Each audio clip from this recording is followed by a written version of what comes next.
think that if you're a true Christian, you don't consider Christianity just a part of your life, it is your life. And if you follow the teachings of the Bible, specifically Mark 16:15, which says, go out into the world and preach the good news to all creation, then you have an obligation to share that faith with others.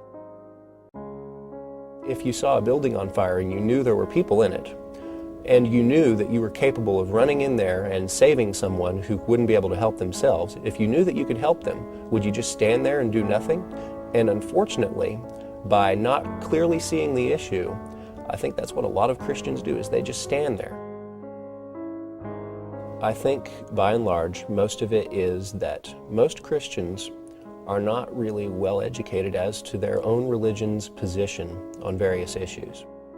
They consider worshiping Jesus to be part of their lives, but not their primary purpose.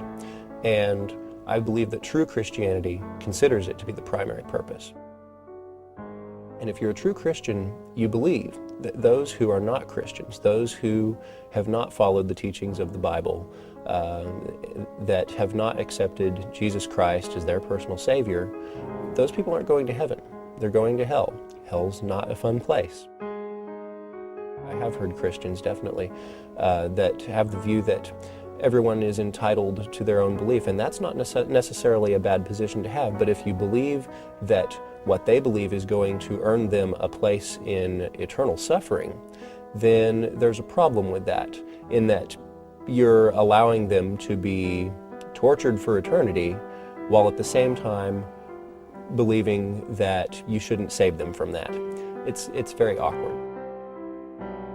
If you really believe that people who are not Christians are going to hell, then that is a very serious consequence. And if you don't take that seriously, I think that you might be compromising your own belief system. Those who do take their faith seriously, they need to encourage or teach those who might not how important that is. Sometimes I think Christians are afraid of being labeled as a Bible thumper, or to have negative connotations associated with them.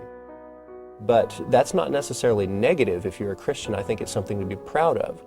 There's nothing to be ashamed of if you're a Christian about the Bible or being a Bible thumper. It's something to be proud of. It's something that you take seriously. And it's something that you should encourage others to take seriously as well. And it might require you to challenge yourself, to, stand up in front of crowds, to talk to people that you don't know. Missionaries work in places where the predominant religion is not Christianity, and that's a completely different scenario than in most parts of the United States. But they take it in stride, they accept it, and they move on. You shouldn't take rejection personally, but consider it that you gave them a fighting chance. Give them a fighting chance at heaven, even if you do have to risk offending someone or risk a friendship. It's a simple matter of weighing priorities. If I were a Christian, of course I would take the Bible seriously. I respect people who take their beliefs seriously.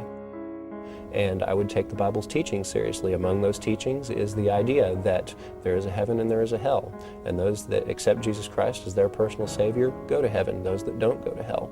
And the implications of that are very far-reaching. And you're an atheist? Yes, I sure am.